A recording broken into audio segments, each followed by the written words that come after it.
Naniniwala ka ba sa hula? Ako noon, hindi. Hanggang isang araw, isang manghuhula mula sa Baclaran Church ang bigla na lang magpapabago ng takbo ng aking buhay. Magandang araw sa lahat ng mga tagapakinig ng Sitio Bangungot. Ako nga pala si Javier, isang guro. Naisipan ko pong ibahagi sa inyo ang aking kwento matapos kong dumalo sa lamay ng isa sa mga naging importanteng tao sa buhay ko. Nakikinig kasi sila sa inyong mga kwento noong kami-kami na lang ang natirang nagbabantay sa lamay. Kaya naman naging interesado na po ako sa inyong channel mula noon. 7 taon na ang nakararaan noong magpunta ako sa katabing syudad namin upang magturo. Fresh graduate pa lang ako noon, Sir Jupiter, at doon sa syudad na yun ko nakilala ang kauna-unahang girlfriend kong si Janela, na siya rin hong maituturing kong first love. Naging maayos naman po ang relasyon namin, Sir Jupiter, pero hindi ko akalaing hindi rin pala yun magtatagal at mabilis din agad na matatapos. Pangarap ko na dati pa ang makapagturo sa abroad, kaya nung makakita ako ng oportunidad na makalabas ng bansa, ginusto ko kaagad na mag-apply. Pero si Janela, ayaw akong payagan. Hindi naman siya mahigpit na girlfriend, pero pagdating sa pangarap ko, tutol na tutol siya. Ayaw niya akong lumabas ng bansa at gusto niyang dito na lang ako magturo, malapit sa kanya, dahil maayos naman daw ang trabaho ko rito. Totoo naman na maganda ang paaralang napasukan ko, pero bata pa lang kasi talaga ako, pangarap ko nang mag-abroad. Tinanong ko siya noon kung bakit ayaw niya akong payagan. Ang katwiran niya lang naman ay ayaw niya raw kasing mahiwalay sa akin. Naunawaan ko naman siya, Sir Jupiter. Mahirap naman talagang malayo sa taong minamahal mo. Nalulungkot din naman akong isipin kailangan ko siyang iwan para tuparin ang pangarap ko. Kaso ng mga panahong yun, hindi ko kayang isakripisyo ang pangarap ko noon para lang sa gusto niya. Aaminin ko, siguro'y mas matindi ang kapit ng pangarap ko noon kaysa sa relasyon namin, kaya naisipan kong makipaghiwalay na lang sa kanya. Pero kagaya ng inaasahan ko, hindi naging maganda ang naging hiwalayan namin. Noong gabing sabihin ko sa kanya ang tungkol dito, nauwi sa pag-aaway ang usapan namin hanggang sa iniwan ko siya sa restaurant kung saan kami nagkita. At mula noon ay hindi na ako nagpakita pa sa kanya, lalo na't ng mga panahong yon ay nakapag-resign na rin ako sa trabaho dahil desidido na nga ako sa desisyon ko. Pagkatapos noon, pinili ko na lang ding umuwi sa amin at hindi na talaga ako nag-abalang makibalita pa tungkol kay Janela para na rin makamove on na nga kaming pareho.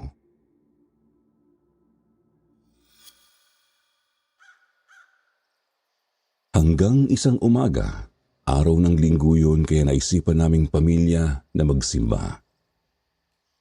Nagbibihis na ako noon dahil katatapos ko lang maligo nang makarinig ako ng maliliit na yabag sa aking likuran. Nakaharap ako noon sa salamin kaya sinulyapan ko ang likuran ko mula roon. Madilim pa ang ilang sulok ng kwarto dahil sa kurtinang nakasabit sa bintana. Sinasangga nito ang sinag ng araw. Ipinagpatuloy ko ang pagbibihis habang ang mga mata ko ay nakatutok pa rin sa salamin. Wala naman akong makitang kahit na ano sa likuran ko. Napakunot ang noo ko noon. Dito na ako lumaki mula sa pagkabata hanggang sa graduate ako sa kolehiyo at kahit isang beses, wala pa naman akong naranasang kakaiba sa bahay na to. Kaya hindi ako sigurado kung guni-guni ko lang ba yun o ano. Lilinga pa sana ako sa paligid nang bigla na lang akong may naaninag na sumundot sa tagiliran ko. Kaagad akong napaigtad noon sa gulat at muntikan nang masigawan ang nakatayo sa gilid ko. Ang bunso ko lang palang kapatid. Ano ka ba naman, Himel? Bakit bigla-bigla ka na lang sumusulpot dyan? Malalim ang hininga kong binitiwan dahil sa kaba. Si Himel ay ang 6 na taong gulang kong kapatid ng mga panahong yun. Muntik ko nang makalimutan na mahilig nga pala siyang manggulat. Base sa ekspresyon niyang ngumisilang sa akin, mukhang siya ang palihim na pumasok kanina dito sa kwarto. Kaya pala ako may narinig na yabag. Itinuro kaagad niya ang gulat kong ekspresyon bago ako pinagtawanan at tumakbo palabas. Napailing na lang ako at sumunod na. Nagtungo na kami sa baklaran para magsimba. Wala pang 1 taon, buhat nang umalis ako dito sa amin. Pero may napansin na akong pagbabago. At hindi yun maganda.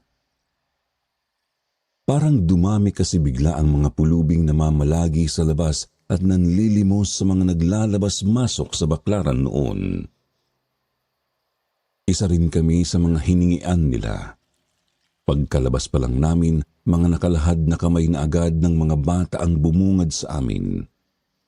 Bibigyan ko na dapat sila ng baryang dala ko noon pero may bigla na lang tumabi sa akin at hinawakan ang aking palad.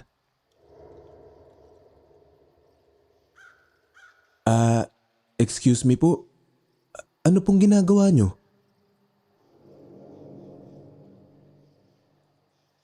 Nagdadalawang isip ako sa gagawin ko noon sa matandang lalaking humawak sa akin. Kulot ang buhok niya na ang ilang hibla ay kulay puti na. Sinubukan kong bawiin ang kamay ko mula sa kanya pero hinigpitan niya lang ang pagkakakapit doon. Nakayuko ang matanda at nakatitig sa aking palad. Animo binabasa niya ito. Sinulyapan ko noon ang pamilya kong nakatayo lang din sa likuran ko at nagtataka sa ginawa ng matanda.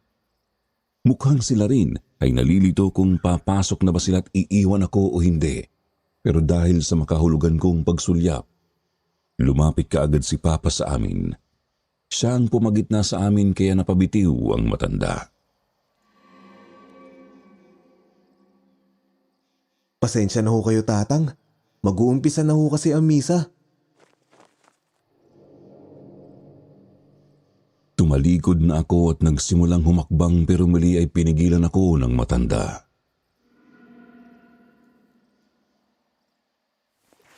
Sandali! Javier!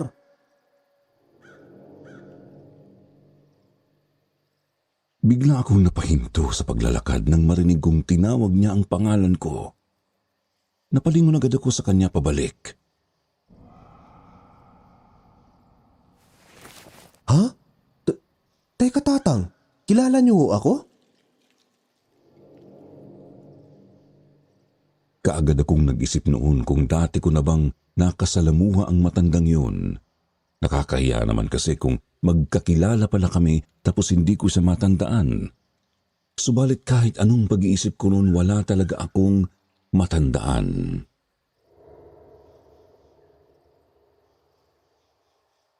Javier, makinig ka.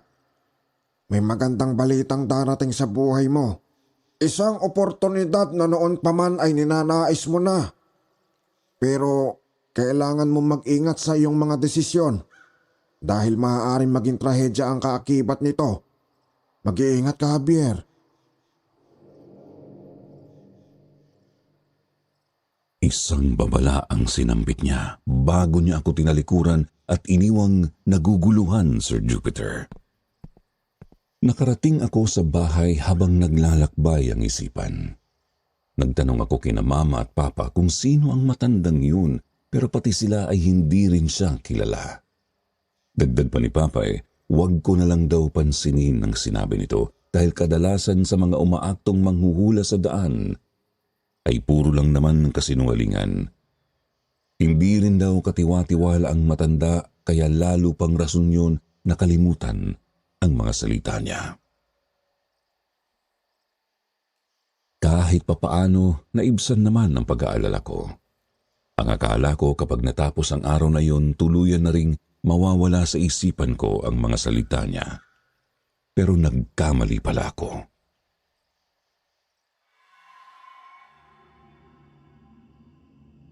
Dumating ang gabi. Nakatanggap ako ng text sa agency na inaplayan ko. Naaprubahan na raw ang application ko pa ibang bansa. Sa wakas! Halos magtatalon na ako noon sa tuwa. Lumabas ako sa kwarto na may malawak na ngiti sa mga labi at ibinalita ito sa mga magulang ko. Kagaya ko, natuwa rin sila sa balita. Nag-aya pa nga si Papa na mag-ihaw kami ng manok bilang selebrasyon.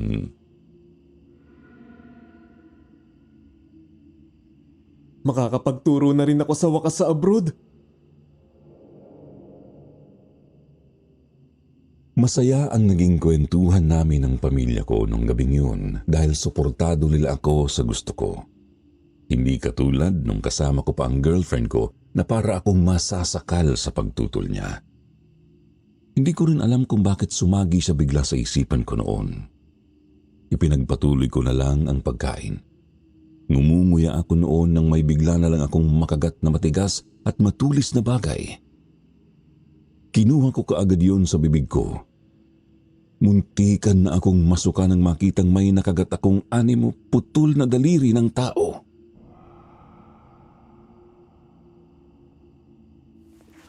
Ano ba yan pa? Saan niyo ba nabili tong karne?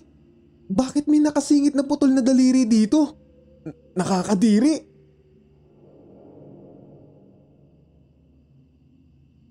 Nagreklamo ako pero kumunot lang ang noo ni Papa. Hindi niya raw alam. Nilinis naman daw niyang maigi ang karne bago niya yun ihawin kanina, kaya kahit siya ay nagtataka rin.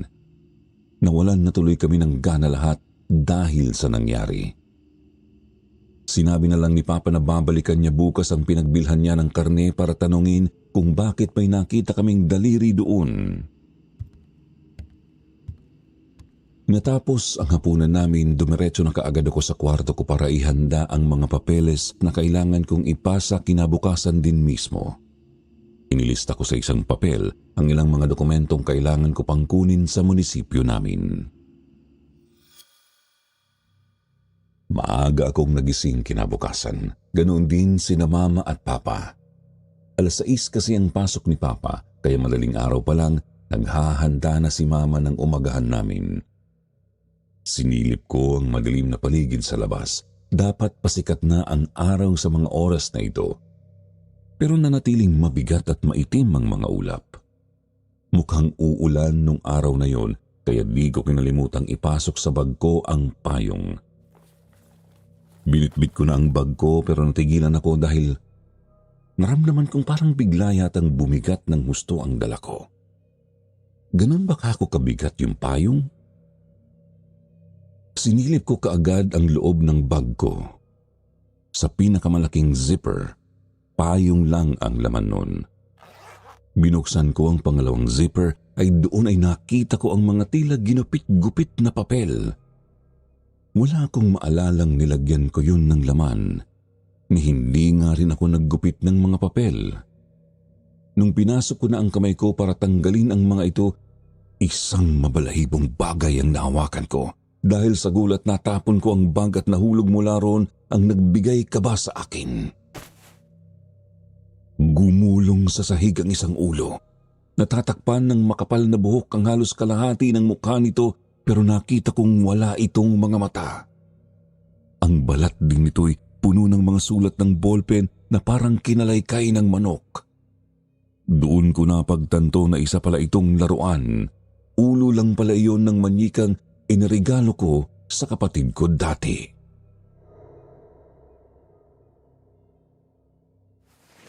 Lintik talagang bata yun. Napahawak kaagad ako sa puso ko noon dahil dinig na dinig ko ang malakas na kalabog nito. Kahit na alam ko ng laruan lang yun, hindi ko kaagad mapakalma ang sarili ko dahil na rin siguro sa isa pang bagay na napansin ko. Nung mahulog ang ulo ng manyika, para bang gumalaw rin ang mga labi nito at nginitian ako. Gusto ko mang pulutin yon, pero sa kilabot na nararamdaman ko, pinili ko na lang iwan yun doon at hinanap ang kapatid ko. Naabutan ko si Himel na naglalaro sa sala.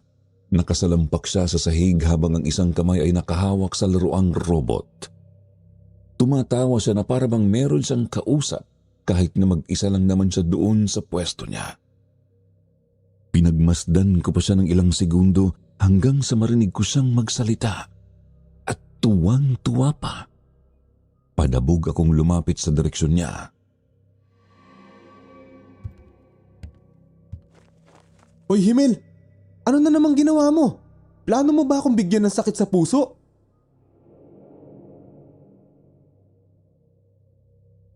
Natigil naman si Himel sa pagtawa at inangat ang tingin upang lingunin ako.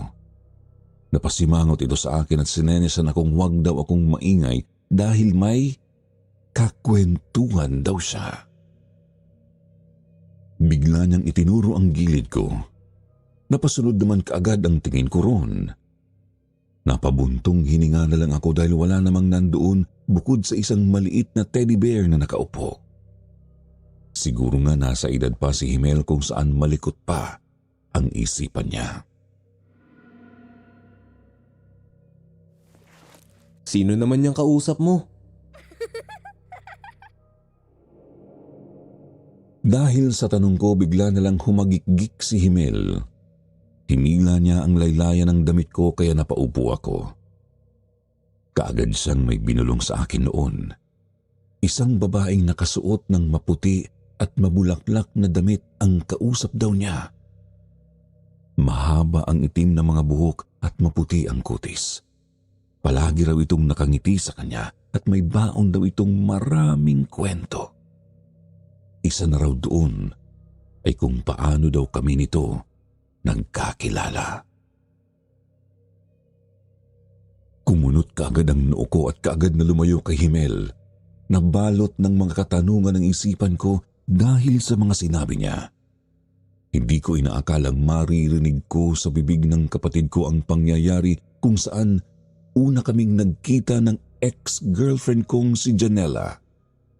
Dahil doon, bigla na lang nanginig ang mga balikat ko.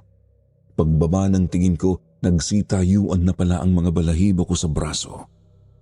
Ang kabang bago pa lang sanang humuhupa ay bumalik na naman sa dibdib ko ng mas doble pa. Napalunok ako habang pinapasadahan ang parte kung saan nakaupo raw ang tinutukoy niyang babae.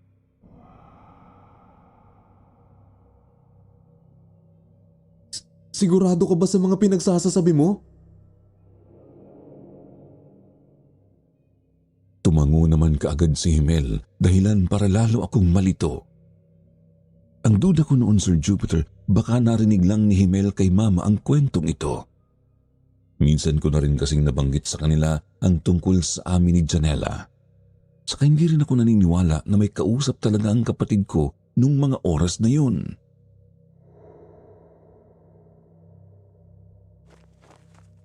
Ewan ko sa'yo. Kunin mo na nga lang yung ulo ng manika na pinasok mo dito sa bag ko. Utos ko sa kanya upang mailihis ang usapan. Hindi na rin kasi ako mapakali dahil pakiramdam ko may nakatitig sa akin noon. Nagtaka naman si Himel sa sinabi ko. Wala raw siyang inilalagay na kahit ano sa bag ko. Huwag ka na nga magmaang-maangan dyan. Sumunod ka na lang at may lakad pa ako. Bilis! Hindi na ako naghintay pa ng sagot niya at naglakad na paalis doon sa sala. Nagpunta ako sa kusina upang tulungan si Mama na maghanda ng umagahan. Kita ko pa ang pagtataka niya noon dahil maputla raw ang mukha ko. Hindi ko pinansin ang pag-aalala niya kasi napuno ako ng pag-iisip dahil sa nangyari kanina. Hanggang sa magpunta na ako sa munisipyo, naiwan pa rin sa bahay ang isip ko. Nadaanan ko pag-uwi ang Baclaran Church at biglang sumagi sa utak ko ang sinabi ng matandang lalaki na bigla na lang akong hinulaan. Hanggang ngayon kasi ay nahihiwagaan pa rin ako sa kanya at sa mga sinabi niya sa akin ng araw na yun. Tanghali na nang makauwi ako sa bahay. Pagpasok ko pa lang, isang hindi inaasahang pangyayari agad ang bumungad sa akin. Hindi kaagad ako nakagalaw dahil sakitang-kita ko mismong nahulog mula sa hagdan ang kapatid ko. Napatakbo kaagad si Mama mula sa labas dahil hanggang doon ay narinig yung malakas na kalabog sa sahig. Nang makita ko ang bunso namin na hindi makatayo at namimilipit sa sakit, nataranta kaagad si Mama. Saka lang ako napabalik sa diwa nang tawagin niya ang pangalan ko. Binuhat ko kaagad ang kapatid ko noon para dalhin siya sa ospital. Hindi na maipinta ang mukha ni Himel dahil sa iniinda niyang sakit. Ang dati niyang balat na buhay ay tuluyang namutla at napuno ng pawis. Hindi matigil ang pag-iyak niya hanggang sa asikasuhin na siya ng nurse na nandoon. Ang sabi ng doktor, napuruhan daw ang buto niya sa paa dulot ng pagkakahulog. Pagkatapos lagyan ng cast ang kaliwang paa at resetahan ng mga gamot, pinayagan na kaming makalabas. Habang pauwi kami, nagsimula na rin si Mama sa kanyang sermon at pinagbawalan si Himel na magtatalong muli sa hagdanan. Nadamay pa nga ako noon dahil napansin ni Mama kanina na nakatunganga lang ako at hindi ko agad tinulungan ang kapatid ko. Hanggang sa dumating kami sa bahay, wala pa ring tigil sa kakatalak si Mama. Saka lang siya tumahimik nang magsalita ang kapatid ko. Hindi po ako tumalon, Ma.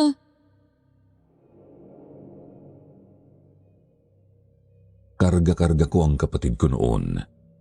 Niyakap niya ako ng mahigpit habang isiniksik ang mukha sa leeg ko. Sumunod noon ang kanyang mga higbi habang sinasambit ang sumunod na kataga. May tumulak daw sa kanya sa hagdan kanina habang naglalaro siya. Nagdahan-dahan daw siyang umakyat noon nang bigla na lang may mga kamay na sadyang tumulak sa kanyang likuran. Nadulas daw siya dahil doon, kaya siya nahulog.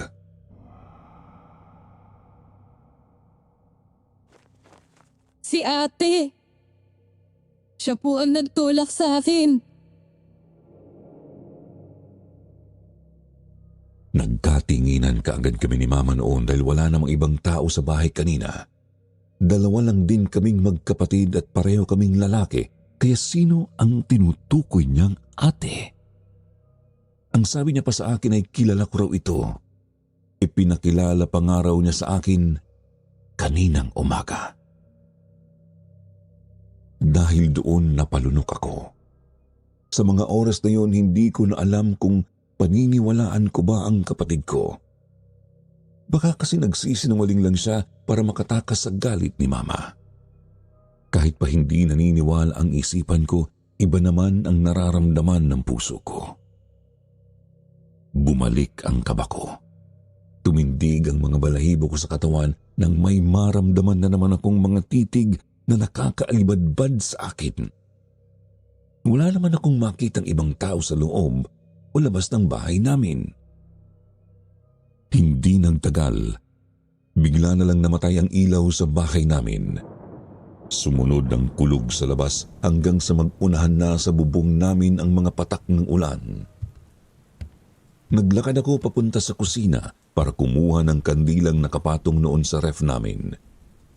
Hindi ko halos marinig ang mga yabag ko dahil sa lakas ng ulan. Ang kapatid ko naman ay nanatiling nakayakap sa akin. Wala siyang kibo hanggang sa makarating ako sa ref namin. Aabutin ko na sana ang kandila nang biglang bumulong si Himel.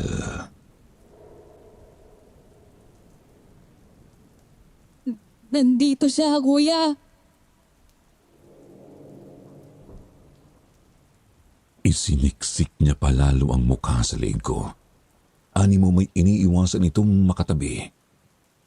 Nilingon ko naman ang kaliwat kanan ko pero wala namang tao. Ang kaibahan lang, higit na mas malamig ang bandang kanan ko. Bukod pa ron, isang amoy din ang nasisinghot ko. Amoy putik na tila hinaluan ng nabubulok. Dahil dito, nagdalawang isip akong gumalaw. Hindi ko alam kung dala ba ito ng hangin na nanggagaling sa bukas naming bintana sa kusina, pero kinikilabutan na talaga ako. Natatakot ako na baka maling galaw ko lang may hindi magandang mangyari na naman sa akin at sa kapatid ko. Tatawagin ko na sana si Mama noon nang may mga kamay na lumapat sa braso ko. Tuluyan na akong napasigaw at iwinaksi ko kung kanino mang kamay yun. Napasandal kaagad ako sa refrigerator namin dahil sa gulat ko nataranta rin si Himel at muling umiyak. Nagitla ako sa figurang nakita kong nakatayo sa aming harapan. Dahil sa dilim, hindi ko maaninag ang mukha niya. Ang kidlat lang ang tanging nagbibigay ilaw sa madumi niyang damit. Basa ang buong katawan at nasabuyan ng putik ang buo niyang mukha. Bigla niyang itinaas ang isang kamay niya kaya napapikit ako at niyakap ng mahigpit ang kapatid ko. Ang akala ko sasaktan niya kami pero sunod ko na lang narinig ang boses ng aking ama. Bakas sa boses nito ang inis. Kung bakit daw para akong nakakita ng multo sa reaksyon ko, siya lang naman yun. Napakamot kaagad ako noon sa ulo dahil sa pagkapahiya. Masyado akong nadala sa mga nangyari kanina kaya ganoon tuloy ang naging reaksyon ko. Bakit naman po kasi bigla-biglang nanghahawak ng di nagsasalita? Tsaka, bakit po ganyan ang itsura nyo? Nakuha ko na ang kandila noon habang pinapakinggan si Papa nang magreklamo sa sinakyan niyang motor kanina. Pauwi na raw siya galing sa trabaho nang bigla na lang silang mahulog sa kanal. Hindi naman maputik ang daan at lalong wala silang kasalubong kaya hindi niya maintindihan kung bakit bigla na lang silang sumemplang. Nadagdagan pa ang inis niya dahil sa ulan.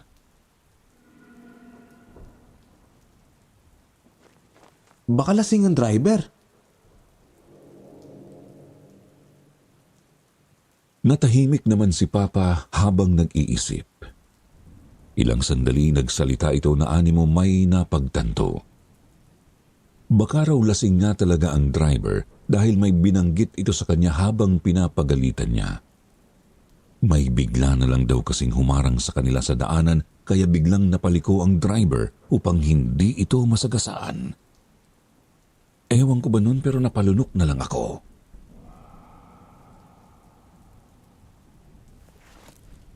Kilala niyo po ba ang humarang?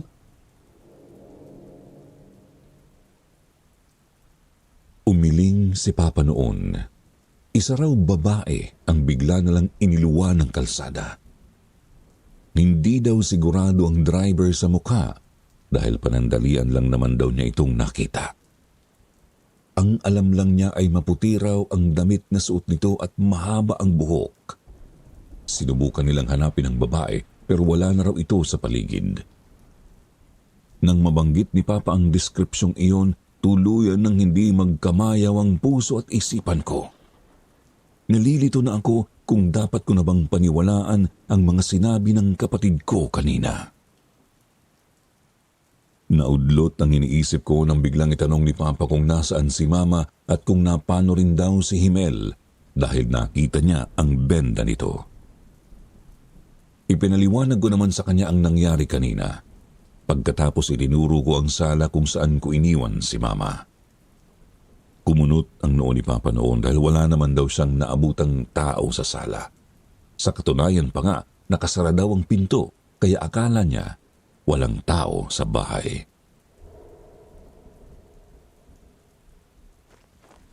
Ha? Saan naman kaya nagpunta si Mama? Inutusan ako ni Papa na hanapin si Mama habang siya ay naligo muna upang linisin ang sarili at gamutin ang ilang galos na natamo. Inhiga ko na rin muna si Himel sa kwarto upang makapagpahinga. Pero pero ayaw niya akong bitiwan. Nagkagusot-gusot na ang damit ko dahil sa higpit ng hawak niya. Umiiling siya habang ang mga mata ay nababahiran ng takot.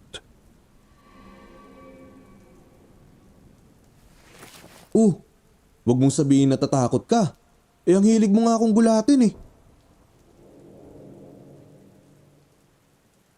Sinubukan kong pagaanin ang nararamdaman niya na kahit ako rin mismo ay nanginginig na.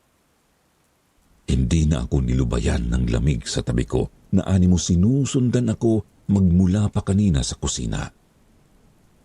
Tinabihan ko na lang si Himel at napagdesisyonang patulugin muna siya bago ako umalis. Hindi ko namalayan ang oras na dumaan pero hindi pa rin nakatulog si Himel. Panay ang turo nito sa aking tabi na hindi ko rin kayang lingunin. Natapos ng maligo si Papa kaya siya na muna ang pinabantay ko. Lumabas na ako ng kwarto. Kumuha ko ng payong bago sinuong ang malakas na ulan. Nagdala rin ako ng flashlight dahil madilim na sa labas. Kahit anong iwas ko sa putik, nakapitan pa rin ang mga paa ko. Muntikan na rin akong madulas dahil sa lambot ng lupa. Bumabagal lang ang paglakad ko dahil dito kaya naisipan kong tanggalin na lang ang sapin sa mga paa ko. Malapit na akong makarating sa barangay hall namin nang may makita akong babaeng nakaupo sa kalsada. Nakatalikod siya sa akin at hindi gumagalaw.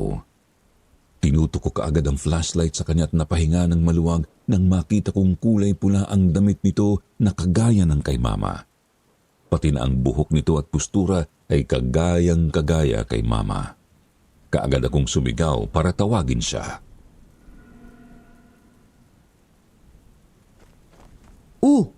Ma! Anong ginagawa mo dyan? Halina ho kayo, tinahanap kayo ni Papa. Mukhang hindi narinig ni Mama ang sigaw ko dahil hindi man lang siya gumalaw. Siguro dahil na rin sa lakas ng ulan kaya natatakpan ang boses ko. Tumakbo ako papalapit sa kanya at saka ko siya pinayungan.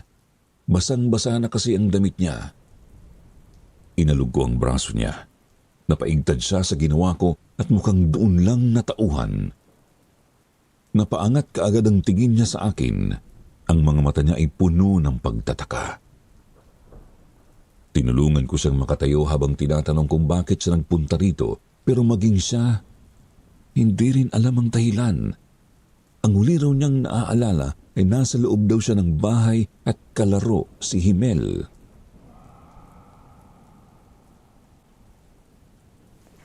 Ha? Anong kalaro?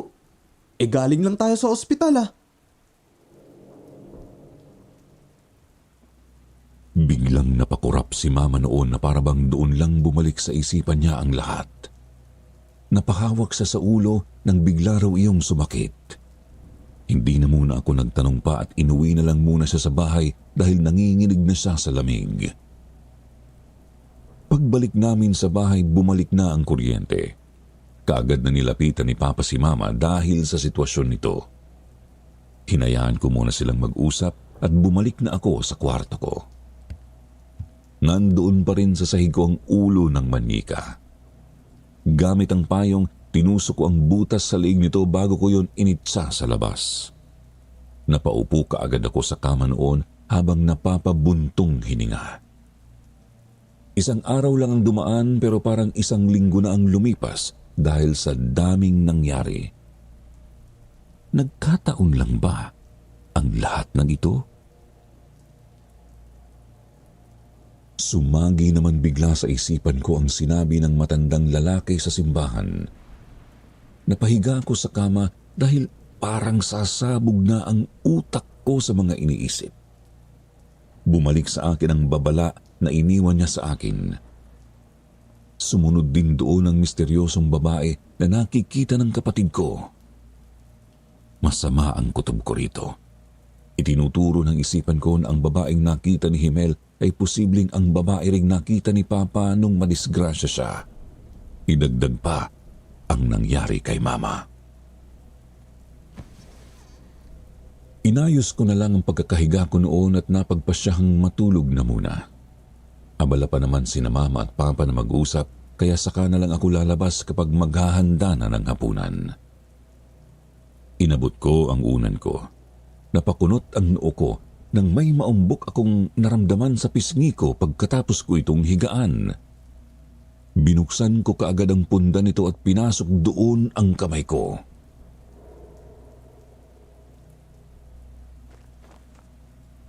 Diyos ko! Ano to? Tumakas kaagad sa bibig ko ang isang nanginginig na sigaw.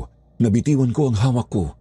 Isa na namang daliri sa paa ang nakita kong naroon sa loob ng punda ng unan ko. Wala itong kuko. Para itong binasa sa yelo dahil sa lamig at putla ng labas nito. Isa na naman ba ito sa kagagawan ng kapatid ko? Pero kaagad ko namang inalis yun sa isipan dahil ang napulot ko ay mukhang hindi laruan. Hindi yun daliri ng isang manyika dahil totoong daliri iyon ng tao. Sa katunayan nga ay masangsang ang amoy na nanggagaling doon. Amoy bulok.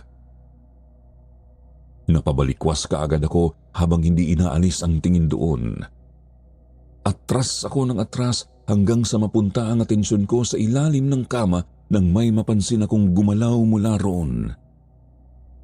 May dalawang paang tila na kasilip mula sa ilalim. Pinapalibutan ng dilim ang mga paang nakabaliktad sa isa't isa. Ang mga daliri nito ay kulang-kulang at ang balat ay kakulay ng daliring na hawakan ko kanina. Nanginig ang mga tuhod ko at tuluyang nawalan ng lakas. Napasalampak ako sa sahig habang nagdidilim ang gilid ng mga paningin ko. Nakapokus na lang doon ang mga titig ko. Ilang beses kong binuksan ang bibig ko, ngunit walang boses na lumabas galing dito. Doon ko lang namalayan na naniyo na pala ang aking lalamunan. Napahawak ako sa dibdib. Nang maramdaman ko ang pagtibok nito, sakalang din ako napakurap. Pagmulat ng mga mata ko, nawala rin ang mga paa sa ilalim ng kama, pati na ang daliring na itapon ko kanina. Bigla akong napasabunot sa sarili ko. Panay ang tanong ko kung bakit ba nangyayari sa akin lahat ng ito. Hanggang sa maalala ko bigla kung kailan nagsimulang magkaganito ang buhay ko.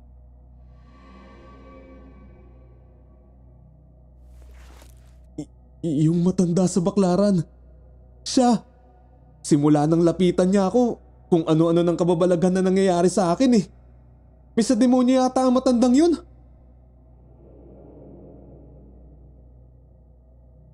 Ilang araw pang naulit ang mga ganong kawirdong senaryo sa amin, Sir Jupiter. Hanggang sa dumating ang isang umaga na naisipan kong magpunta ulit sa Baclaran Church kung saan nagsimula ang lahat. Doon ay hinanap ko kaagad siya. Si Tatang, yung manghuhula. Naabutan ko siyang nanlilimos kasama ang ilang mga bata sa gilid ng simbahan. Umusbong ang lahat ng emosyon ko nang makita ko siya. Kung hindi dahil sa kanya, hindi sana ganito ang nangyayari sa akin. Simula nung araw na lumapit siya sa akin, nagbago ang lahat sa buhay ko.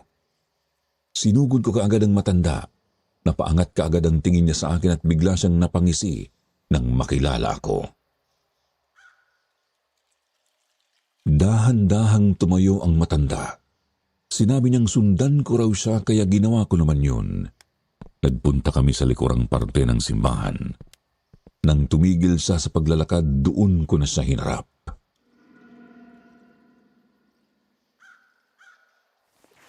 Anong ginawa mo sa akin?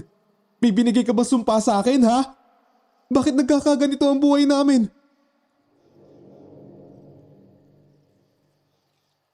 Nanginginig ang mga kamao ko habang binibitiwan ko ang mga salitang yun. Dulot na siguro ng kalituhan kaya hindi ko na makontrol pa ang katawan ko. Lalo lang nadagdagan ang inis ko sa puso ko nang tawanan niya ako. Ang tunog ng tawa niya sa akin noong mga oras na yun ay puno ng pangungutya. Kung paano niya ako tingnan ay parang isa akong hibang na nilalang. Wala naman akong dahilan para isumpa ka, iho. Nang araw na yun ay nilapitan lang kita para bigyan ng babala. Dahil doon, nakaramdam ako ng hiya. Inaamin kong nagalit ako ng sobra at dahil wala akong mapagbuntunan, sa kanya ko inilabas lahat ng emosyon ko.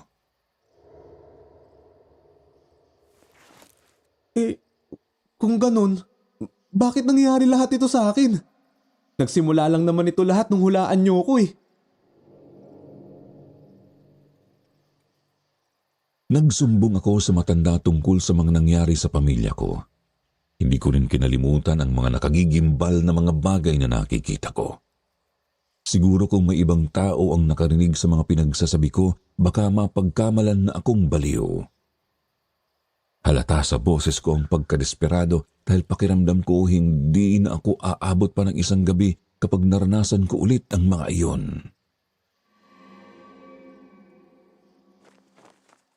Ay nako, baka ito na nga yung trahedyang nakita ko sa kapalaran mo, iho. Wala siyang kakayahang mapunto kung kailan mangyayari ang kanyang hula. Ang kaya niya lang gawin ay maglaan ng babala, kaya ngayon ang ginawa niya ng araw na yun. Ang sabi niya sa akin, masama raw kasi ang presensyang bumabalot sa akin ng araw na yun. Nararamdaman niya raw na tila may isang nilalang na tila ba gustong gumawa sa akin ng masama, kaya niya ako nilapitan. Hindi raw isang tao ang kalaban ko kundi isang espiritu. Isang espiritu na punong-puno ng kagustuhang manatili sa tabi ko.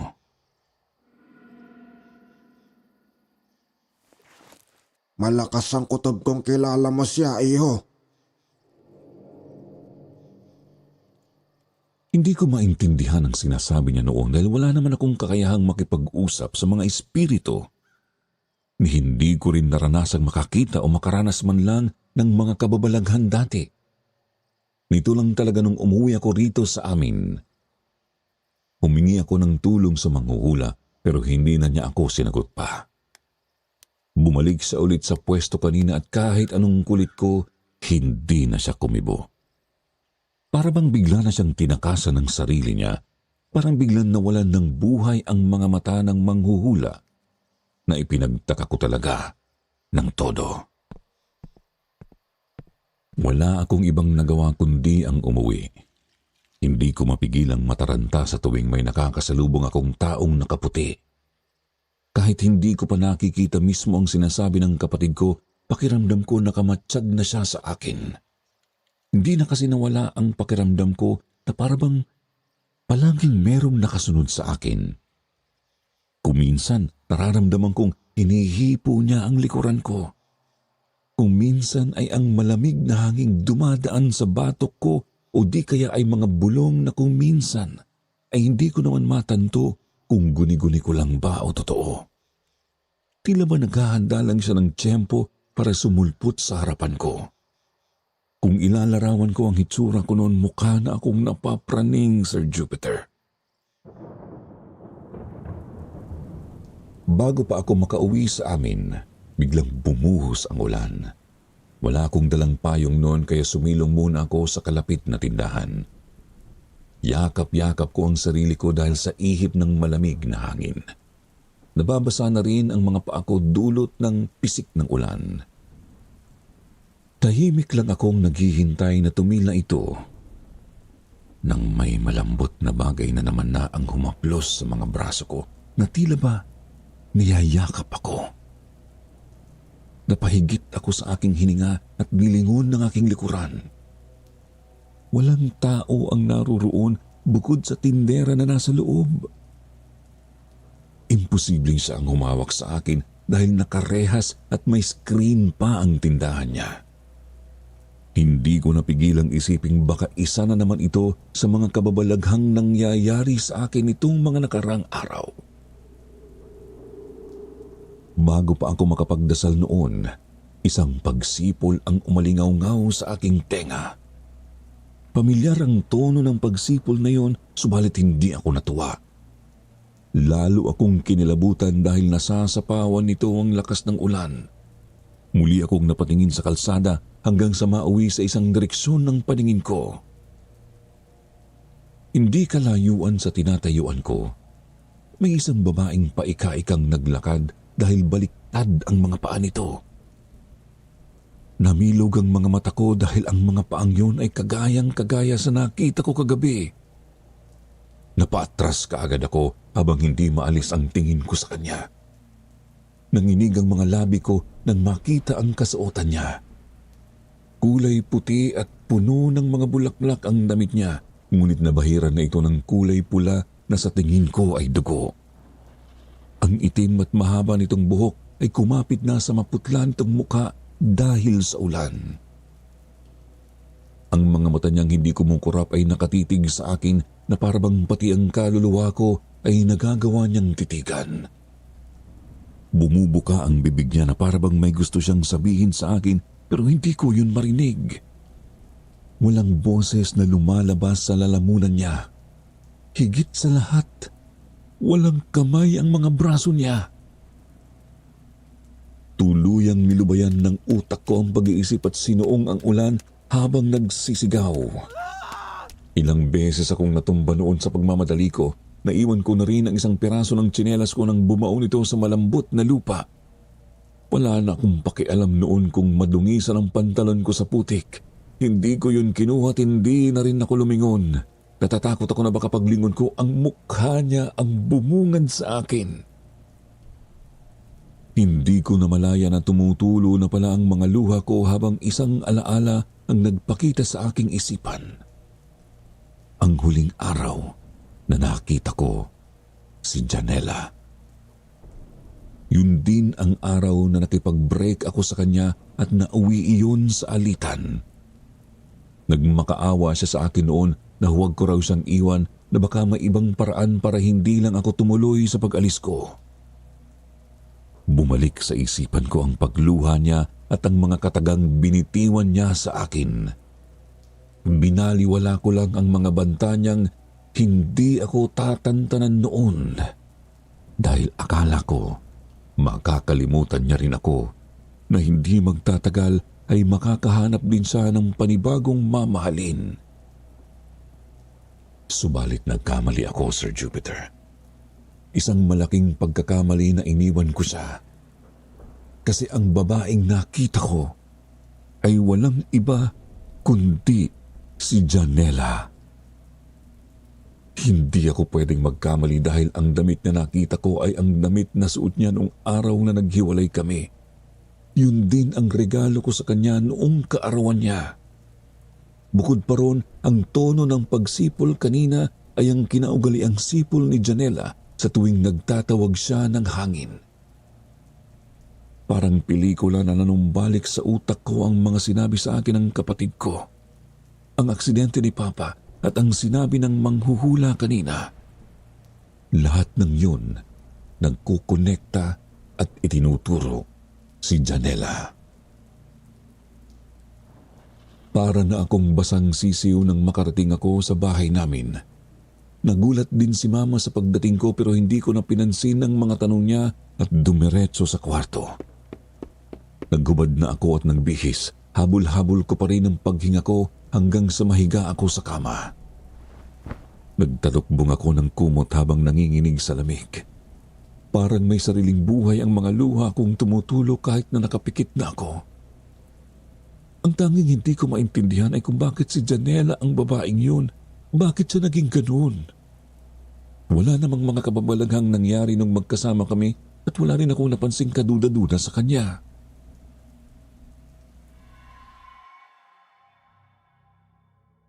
Nagising ako kinabukasan na nanginginig pa rin sa lamig. Hindi ako makabangon dahil sa sakit ng ulo ko. Ang taas ng temperatura ko dahil na rin siguro nagpaulan ako at natulog kaagad ng hindi man lang nagbabanlaw. Binigyan ako ni Mama ng gamot at pagkain bago iniwan sa kwarto dahil nagre-reklamo rin ang kapatid ko. Dinig na dinig ko ang pag-iyak niya mula sa kwarto dahil sumasakit daw ang paa niya. Pinainom na siya ng gamot pero hindi ito tumatalab at mukhang lumala lang ang iniinda niya. Hanggang sa gumabi na, nakahiga lang ako. Bukod sa iyak ni Himel, naging tahimik ang araw ko. Kahit na ganoon, hindi pa rin mawala sa isipan ko ang takot na baka may bigla na namang magpakita sa akin. Sa tuwing iniisip ko ang mga bagay na yon, tumataas lalo ang lagnat ko. Pumasok ulit si Mama para tingnan ng kalagayan ko. Pansin ko sa mga mukha niya ang pagkabahala. Hawak-hawak din niya ang cellphone at mukhang may tinatawagan. Nakatanggap daw kasi siya ng text kanina mula sa katrabaho ni Papa, nagtatanong kung nasaan daw si Papa.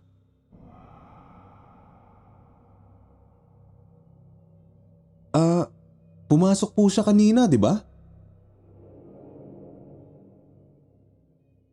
Tumango naman si Mama. Yun nga daw ang ikinababahala niya.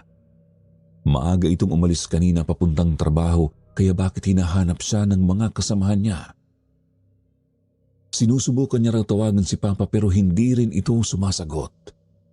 Nag-aalala raw siyang baka may nangyari ditong masama. Hindi rin nagtagal si Mama sa kwarto dahil sa kapatid ko. Pinili ko na lang matulog noon kasi wala rin naman akong magagawang iba bukod sa magpagaling.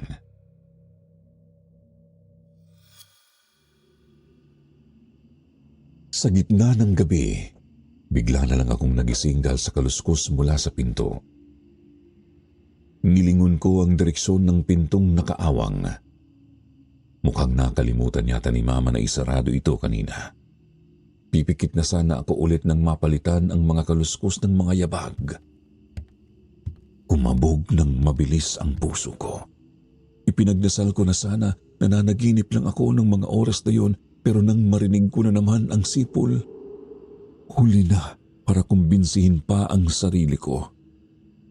Isang boses ang nagpanting sa tenga ko. Boses ni Janela at tinatawag ang pangalan ko. Napakurap ako nang may tumulong tubig sa noo ko. Napunta kaagad ang tingin ko sa kisame. Bumungad kaagad sa akin ang mukha ni Janela na nakalambitin doon. Halos lumuwa na ang gilagi niya sa lawak ng ngiti niya sa akin. Basa ang buhok niya at tumutulo mula sa dulo ng hibla nito ang tubig. Umalingaw-ngaw kaagad sa buong kwarto ang hiyaw ko. Napabalikwas ako sa kama dahil sa kilabot. Masakit pa ang ulo ko noon pero pinili kong gumapang hanggang sa makarating ako ng pinto. Bubuksan ko na sana iyon nang maunahan ako ng pagdating ni Mama na punong-puno ng pag-aalala ang mukha.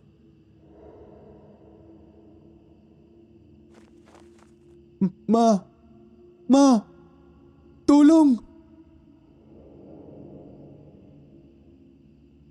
Itinaas ko ang dalawang kamay ko dahil hindi ko magawang hilain ang sarili patayo. Niyakap kaagad ako ni Mama noon kahit na alam kong nagtatanong din ang mga mata niya sa nangyari sa akin. Gustuhin ko mang magpaliwanag sa kanya, hindi ko magawa. Kapag sinusubukan kong magsalita, nasusuka lang ako. Hindi na magkamayaw ang puso at kalamnan ko. Hindi na rin kaya pang panagutan ng isipan ko ang lahat at bigyan ng rason ng mga nakikita ko. Ang tangi ko na lang nagawa nung gabing yun ay umiyak nang hindi binibitiwan si Mama. Inalo ako ni Mama hanggang sa tuluyan akong kumalma. Nabasa na ng pawis ang damit ko at naghalo-halo na rin sa mukha ko ang mga luha. Lumabas ako ng kwarto at piniling matulog sa sala. Wala akong lakas ng loob na lingunin pa ang kwarto ko kahit sabi ni Mama ay wala naman daw tao roon.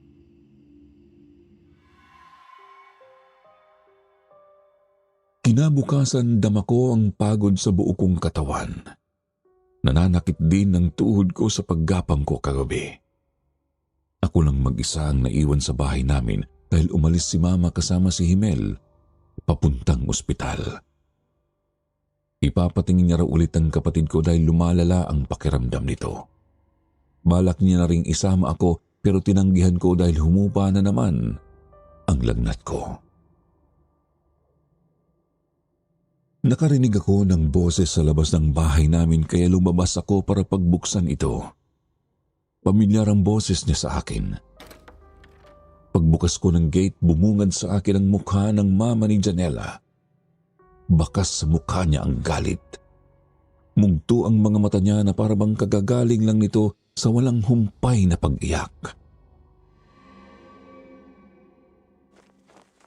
Ano pong ginagawa niyo? Hindi ko natapos ang sasabihin ko nang pagbuhatan niya ako ng kamay. Muntik na akong matumba dahil sa lakas ng sampal niya. Hindi pa pumasok sa isipan ko ang ginawa niya pero sunod-sunod kaagad na sumbat ang narinig ko. Isinisi niya sa akin ang lahat ng nangyari sa anak niya. Kung hindi raw ako dumating sa buhay nila, sana buhay pa raw ang anak niya. Ano pong ibig niyong sabihin? Sir Jupiter, patay na raw si Janela. Namatay raw siya matapos masangkot sa isang aksidente nung mismong gabing naghiwalay kaming dalawa. Sinubukan palang sumunod sa akin ni Janela base sa nakalap nilang CCTV footage sa tapat ng restaurant na yun. Pero bumalik siyang bagsak ang balikat nang hindi niya na ako abutan. Natatandaan ko kasing sumakay ako agad ng taxi noon paglabas ko ng restaurant. Dahil doon, parang wala raw ito sa sarili nang tumawid ito sa kalsada. Kaya ito biglang nasagasaan ng dumadaang truck. Sa lakas ng pagkakabangga, naputol ang mga kamay at nagkadurog-durog daw ang ilang daliri niya sa paa. Hindi na siya umabot ng buhay nung dalhin siya sa ospital. Para akong nalagutan ng hininga nang malaman ko yun. Hindi ko magawang paniwalaan na wala na ang ex-girlfriend ko. Patuloy ang pagsumbat ng mama niya sa akin habang ako ay napahagulhol na lang. Ang tangi ko lang nasambit ng mga oras na yon ay humingi ng tawad. Hindi ko lubos maisip na ang paghihiwalayan namin yon ay magiging sanhi pala ng pagkamatay niya. Labis kong pinagsisihan na kahit isang beses ay hindi ko man lang nilingon si Janela sa araw na yun. Masyado akong naging makasarili sa pangarap ko. Masyado akong nagpadalos-dalos. Nagkulong ako sa bahay habang walang humpay pa rin ang pag-iyak ko ng araw na yon. Hanggang sa makauwi na sina Mama at Himel, hindi ko pa rin mapigil ang sarili ko. Sinabi ko kay Mama ang nangyari kay Janela at dahil doon, kaagad niya akong dinamayan. Naging maliwanag na sa akin ang pagpaparamdam niya. Ang Janelang nakita ko ay multo ng naghihiganti niyang kaluluwa. At dahil iyon sa akin. Sana hindi ko na lang siya iniwan ng mga oras na yon, Sir Jupiter. Sana pumayag na lang ako sa kagustuhan niyang manatili dito sa Pinas. Sana pinili ko ang relasyon namin.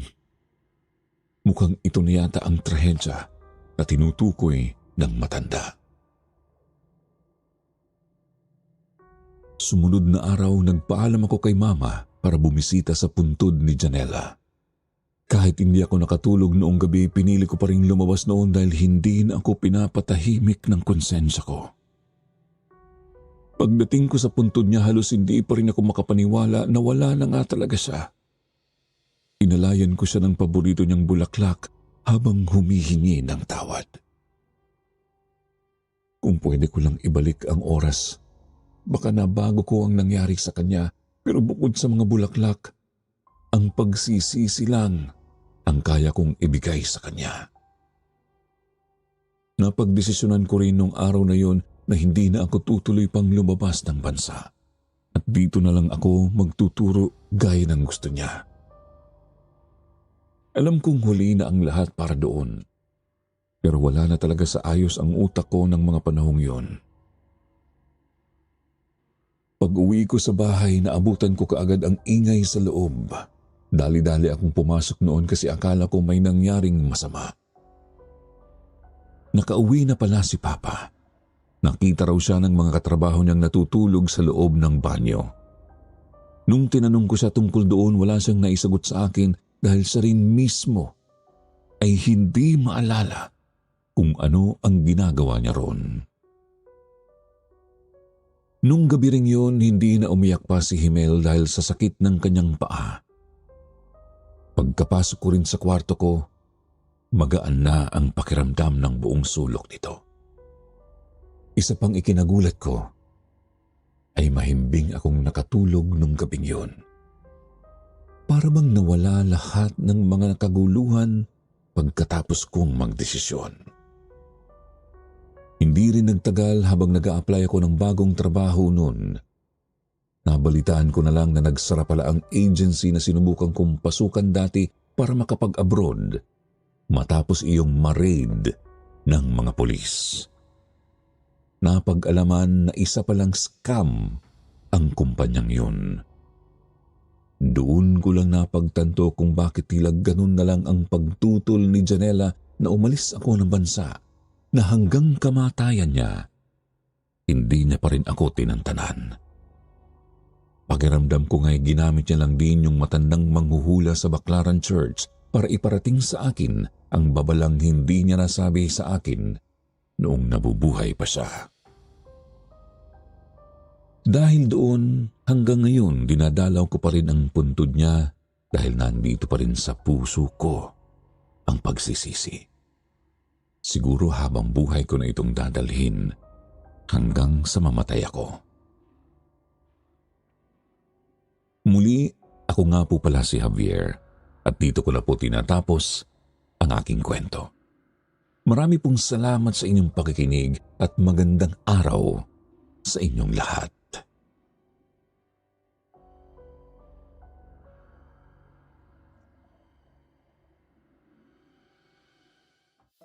At hindi magwawakas ang episode na ito kung hindi maririnig ang inyong shoutout. Shoutout kay Rosel Palo, Klein Lacos, Nene Abao, April Joy Colita. Shoutout din kay Venus Rosaldo, Roslyn Tendenilla, Jocelyn de Guzman, Alea Sarsona at kay Susan Manalo. Shoutout din kay Amira Adventure, nakikinig at nakasubaybay mula sa Singapore. More power din sa iyo, Amira. Sa mga hindi pa po nabanggit, mag-alala. Sa susunod na episode, kayo naman. Huwag po ninyong kalimutang mag-reply sa ating shoutout box na nasa comment section para kayo naman ang ma-shoutout sa susunod.